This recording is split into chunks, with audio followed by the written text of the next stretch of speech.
My top 2 tips for foraging. Today we're going to show you a little bit about our foraging and what we do. I'm going to take you around the property a little.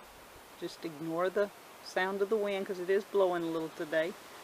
And then I'm going to give you a couple of tips that I like, that I think is very important for foraging. Hey guys, today we're going to talk about foraging. My tip is you got to get it when it's ready. Number 1 foraging tip, you got to be consistent. You got to go out every day, and I want to show you this. You see this tree? Isn't that awesome? Let me show you some of the berries. If I don't come and get these every day, you see they're starting to turn. In a couple hours I'll come back. I'm out here now just to show you what these berries look like. They're all over the tree.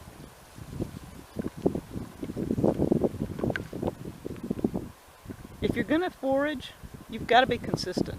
If you're not consistent, the birds, the squirrels, raccoons, whatever, will get your fruit.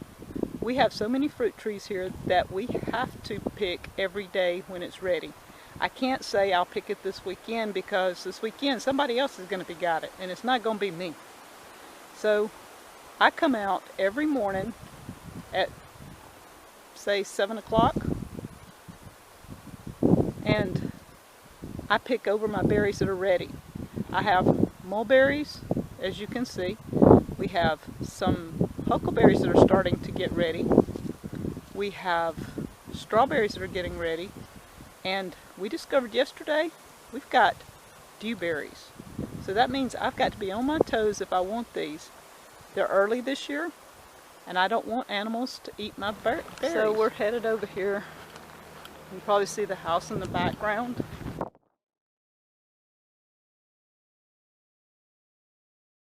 See how many dewberries there are. I didn't know they were even ready till Danny and I saw them yesterday. So we're going to see if I can find some so you guys know what a dewberry is. We're over here close to our, see the dewberries? Right now, I don't see any of those really turned.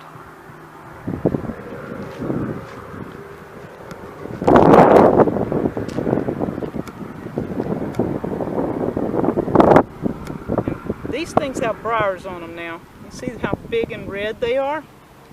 Tomorrow, these will be gorgeous. Look at here.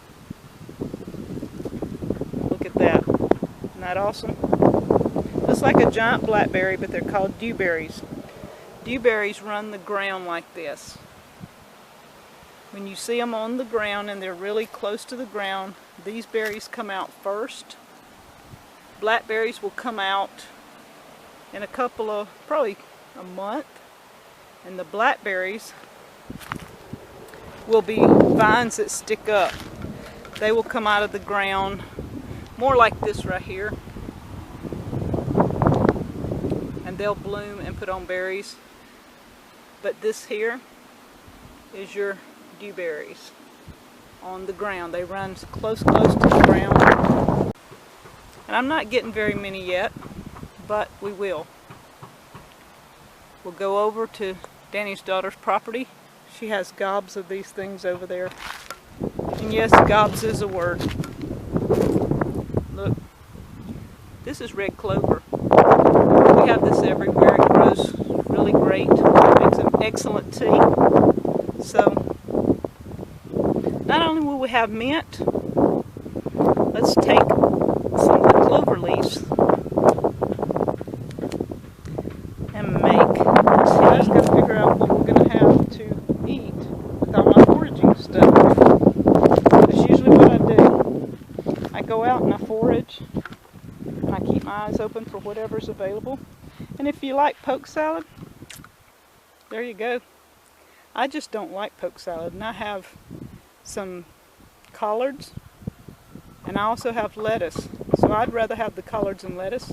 But if you like poke salad, it grows plentiful around here. I just walk our property and I pick up whatever's here every day, and we eat out of that. I make sure that, you know, I have something fresh every day.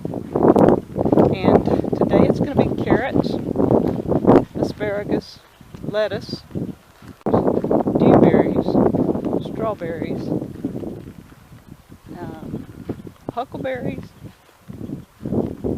and I like to make a little mixture of the berries and have a dessert. So that's probably what I'm going to do tonight, is show you our little mixture we have. Our asparagus patch is just starting to grow a little, but we have asparagus. So I'm going to have a little bit of asparagus tonight. For those of you that like yarrow tea, I can come out here every day and make tea. Once you pull a leaf or two off of this, it just keeps growing. You can't kill this stuff. You get it going. Yarrow is one excellent herb to have, and it's an awesome tea. Okay guys, look what I found. Our huckleberries are getting ready. Isn't this awesome?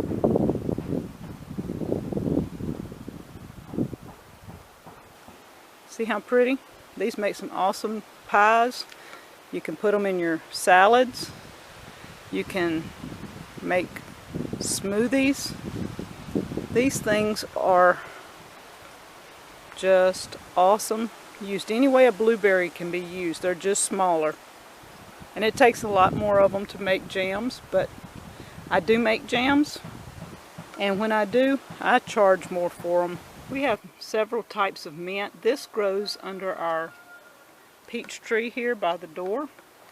If I want mint tea, I can just come out here anytime. You can pick about, I'd say 4 or 5 leaves. It doesn't have to, and this gets a lot bigger. You can see, like this one. You can pick this many leaves and make some really good tea out of it. And I think that's what we'll do in a minute. We're in the kitchen. I'm going to show you a couple of things we're going to do today. One of them's going to be the dessert with the berries. The other's going to be tea. This little contraption, as you can see, it comes apart. It screws together, and you put your tea in there, your tea leaves. These are my mint leaves. We're going to put some of those in there because I want it to have a minty flavor. And these are the clover, the red clover. I'm going to just stuff them down in there. I don't think it's going to hurt to put all this in there. Make a good strong tea. I'm going to screw this right back on top. Okay, and it locks back together. And what we're going to do, take it over here. I have a cup ready. And this helps you to douse it up and down. You have something to hold on to that doesn't get hot. And it's got all the little perforated holes in it. And I have my honey ready. And we have our water boiling. So we're going to have a cup of red clover spearmint tea shortly. Okay, I added my hot water. See, doing this makes the leaves, the water flow through the leaves, but you can just get over it and smell. You can smell the mint. Oh, it's awesome. So if you like your own fresh mint teas, start growing mint. Today's foraging, I have romaine lettuce, the green and the red, more carrots, a bell pepper, Marconi peppers, asparagus, we have strawberries, okay, we have mulberries, huckleberries, and I was surprised, dewberries now. So y'all, this is my Sunday morning stash for foraging today. So we have our 2 berries bowls.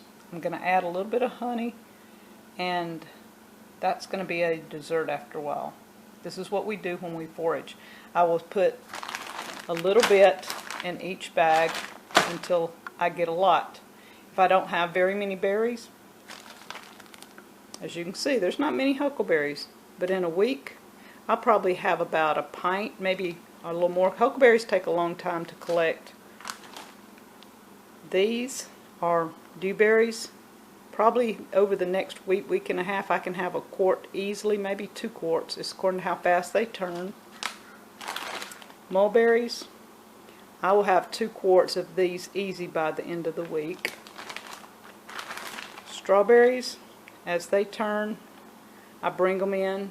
I'll probably have, it'll take me a week or two to get a quart, quart and a half. But once they start turning, I'll get a quart every few days. So a little bit adds up. So if you get a little, just a few berries every day, and you hang on to them, most people eat them. I love to eat my berries. I will eat a strawberry, or I'll eat a few of my huckleberries. But for the most part, I save them until I can make something that will make them last longer. Because if I eat 10 berries every day and don't save them, then I don't have anything after they're gone away.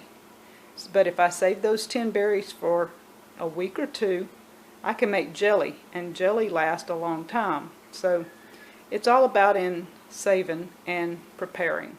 Guys, if we don't have anything in our yard, look at this. This is what's behind our property. Awesome. Tip number 1 is to pick when it's ready. The best tip in foraging is, if it's ready, you got to be ready. So go get it. Tip number 2 is a little adds up. You can take a little bit every day and end up with quite a bit, or you can eat it all every day.